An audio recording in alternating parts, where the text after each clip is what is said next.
This device right here is a time machine. I'm talking about the Nintendo Switch OLED edition, and I have been playing some classic games on this device and been having a good time diving into the history of the video game industry in a bunch of different ways. Of course, Nintendo Switch Online Plus Expansion Pack continues to sprinkle in some really cool additions. We recently got a bunch of rare titles. I had a blast streaming Blast Core not too long ago for the Nintendo 64. Love that freaking weird game. And recently, Nintendo announced that F-Zero Maximum Velocity for the Game Boy Advance is going to be added to the Nintendo Switch Online's Game Boy Advance library, so I can't wait to play that game again. And I've also been digging into some classic collections like Tomb Raider 1 to 3 remastered from Aspyr, and I think they did a pretty solid job trying to modernize these games that came out and were so revolutionary in their day, especially on the PlayStation 1. I loved playing those games back then, but even back then when I reviewed them for the first time, I found the controls very clunky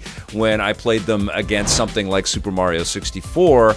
You're still combating the controls, but it's really easy to admire all of the nice work that has gone into remastering those classic games. The new graphics are cool, and my favorite thing about being able to play those games is you can instantly jump back and forth from the old graphics to the new graphics, which is a lot of fun. I've also been playing around a little bit with the Apollo Justice Ace Attorney trilogy from Capcom. These are the visual novels, detective/courtroom dramas that are very intricate and very detailed with beautiful artwork and lots of cool little interesting hooks to keep you engaged with the gameplay. They look amazing on the Nintendo Switch platform, but I'm not deep enough really to comment on them. They take a little bit of time to dig into these. I've also been playing the Star Wars Battlefront 1 and 2 remakes that Aspyr brought out. I've been playing those on the Steam Deck OLED, and those are really fun to re-examine as well, but I haven't had enough time to come back and review those. What I have been playing quite a bit of recently are two titles from Limited Run Games. One of them came out towards the end of last year called the Jurassic Park Classic Games Collection, and one just came out. It's called Felix the Cat, and it collects a few different ones. Let's talk about the Jurassic Park Collection because it collects 7 different games across the NES, the Super Nintendo, the Game Boy, and the Sega Genesis. And out of all of these Jurassic Park games, I think I only splurged back in the day on one of the Jurassic Park games. It was Jurassic Park for the Sega Genesis, and I have to tell you, I did not like that game when I bought it originally. I was a little bit disappointed because it was very confusing to figure out what you were supposed to do. The level design was very weird, and the platforming felt unresponsive to me. There were lots of other excellent platforming experiences in the 16-bit era, and Jurassic Park felt like it looked cool and there were some interesting ideas, but I just never really synced up with the gameplay. I was, however, excited to re-examine it again here in 2024 on the Nintendo Switch, and I thought there was quite a bit to kind of mine here, and the thing that I like the most about this collection is that I kind of skipped over a bunch of these. I mean, back in the day, there were a lot of complaints about the video game industry just cashing in on all of these tie-in games,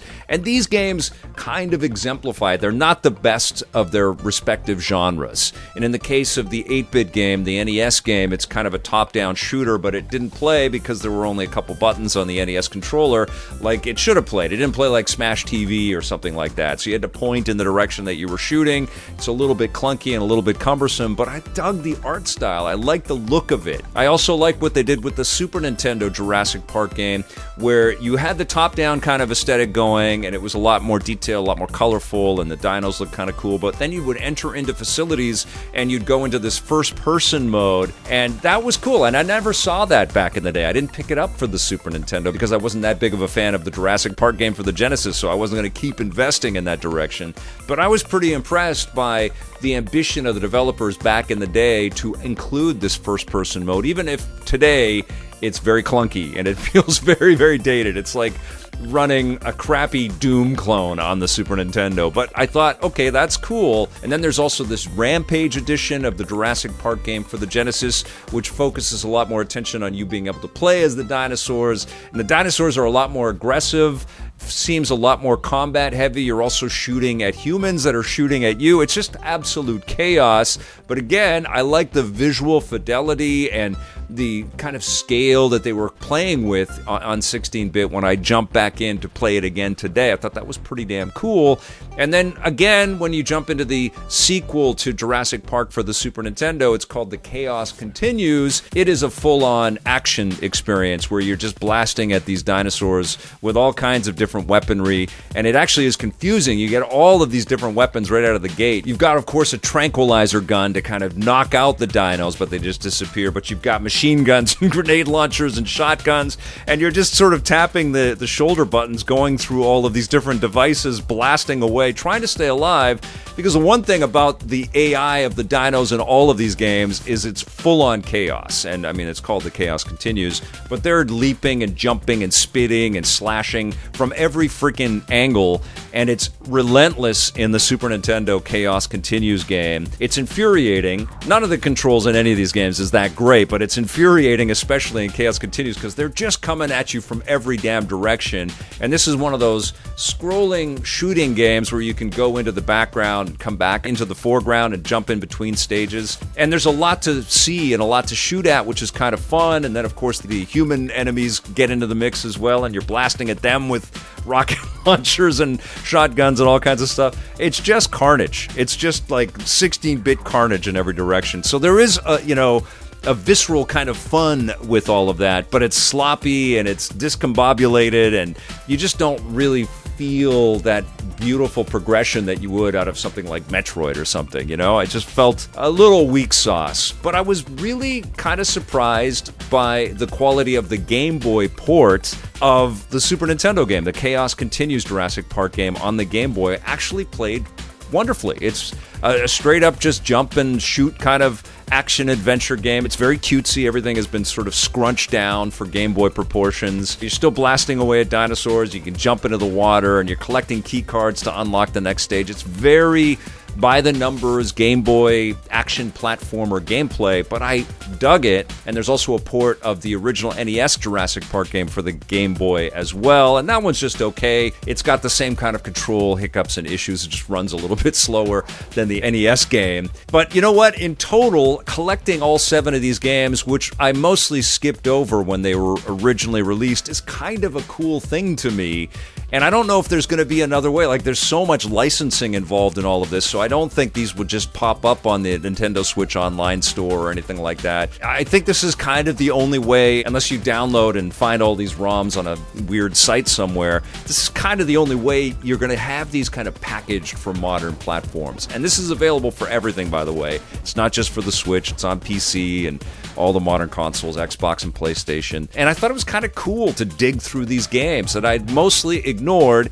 And granted, they're not great games, and they're not going to play like beautiful, works of art in 2024. It's just cool to have all of these 8 and 16-bit titles collected like this, and to re-experience them and to kind of dig into sort of the problem solving that the developers had with these titles back in the day. And Limited Run did some limited things to kind of accentuate everything. You've got the ability to rewind, so if you're in a particularly difficult sequence, you can rewind and try again, so you're not just always losing your lives. And they've got some filters and stuff that you can apply, some CRT filters or some LCD filters. Very simplistic, though. We've seen way more options in other titles out there. And you can adjust the framing size on the viewpoint of these old graphics as well. A lot more could have been done. I mean, I would have loved to have seen some interviews, even if it was textual with some graphic stuff. I would have loved to have seen some production art, some concept art. But all 7 of these games handle pretty damn well on the Switch.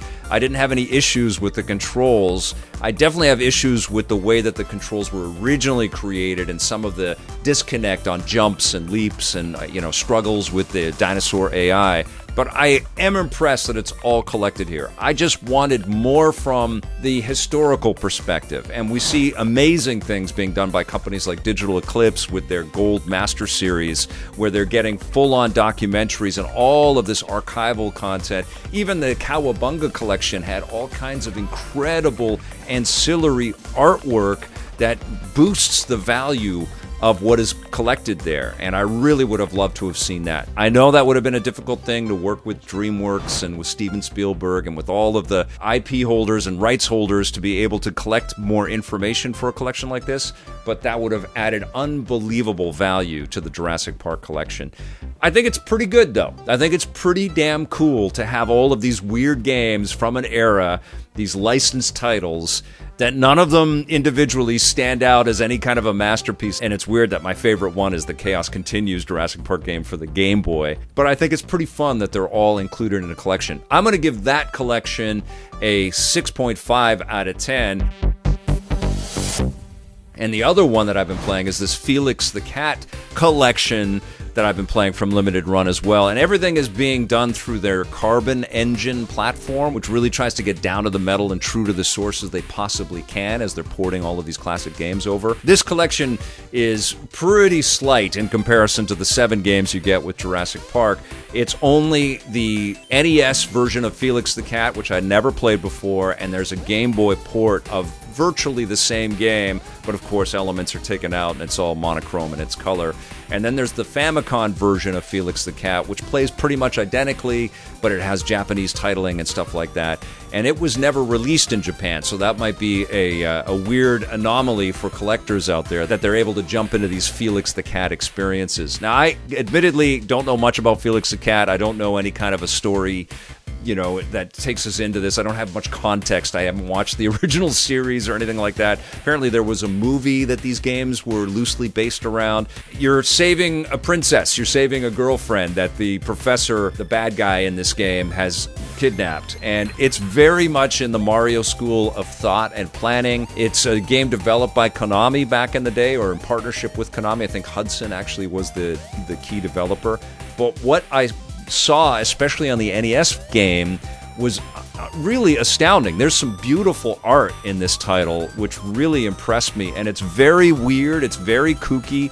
One of the things that's happening here is you're jumping around collecting all of these little purple circle Felix the Cat icons, and you collect enough of them, and then milk drops from the sky, and that boosts your heart level. But the hearts aren't your health, the hearts are the staying power of the power-ups that you collect, because eventually you collect these little hearts that convert you into these different variations of Felix the Cat. So at first you've got like this boxing glove that comes out of a suitcase as your attack on all of the enemies that you have to jump. There's no butt bouncing, you have to punch them or shoot them.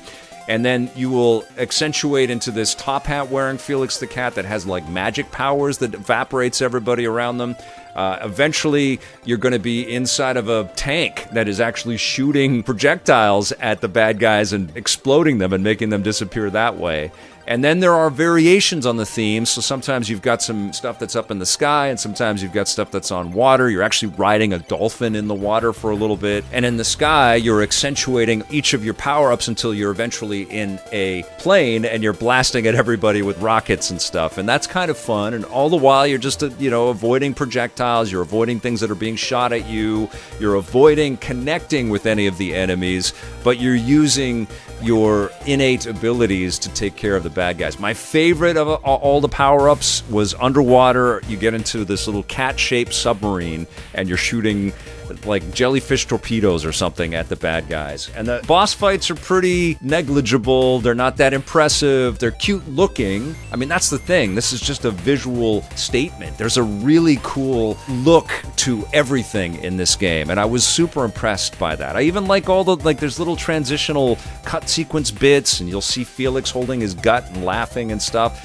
There's a ton of charm in this. When you go to the Game Boy game, it's all scaled down. Pieces are just missing. Color is missing and elements are missing, but it's still pretty fun. It's just slower paced and it doesn't pop off the screen, especially the OLED screen. That's the one thing, too. Playing all of these titles in portable mode on the Nintendo Switch handheld was really impressive. Everything just blasts off that beautiful OLED screen. I love seeing those crunchy old pixels on the OLED device. It's great. And so I did really enjoy playing Felix the Cat on NES. But again, here we're seeing no real historical elements. There's no concept art or any of the illustrations to talk about the animations or anything like that. There's no interviews with developers. There's no box art. There's none of that stuff. No museum type stuff. And I really encourage Limited Run. And I know they're a small team and they're working really hard to kind of make these things feel like they did back in the day, which is no small task, and porting it to all of these different systems. And then, of course, Limited Run is famous for all of its physical collections and all the extra doodads that you get for buying these things in physical form. I respect all that, but as digital downloads, as things that they are publishing, I really want them to dive deeper into the historical significance of these titles. Like, we need to see the why they're working so hard with their partner at Konami to bring something like Felix the Cat, which is arguably not one of the most important licenses in 2024. Why are they working so hard to bring that back out right now? And I think those stories are important and significant and add to the value of why someone would want to spend the 30 or 40 bucks to collect these different packages. So I did enjoy playing Felix the Cat, though. I think it's a really cool game, and if you've never checked it out, you should definitely take a look at this. I thought it was pretty fun, but right now, as it stands, Digital Eclipse, I think, is miles ahead in terms of what they're doing to not only bring back these classic games, but to really honor them and really show them off in some incredible ways.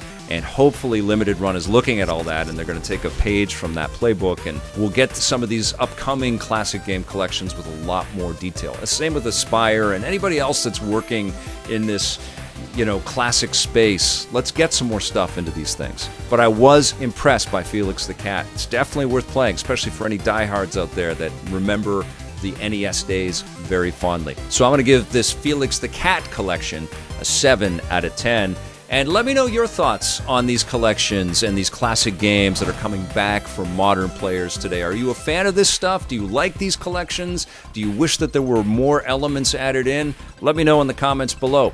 Thank you so much for watching. We will see you soon. And until then, play forever.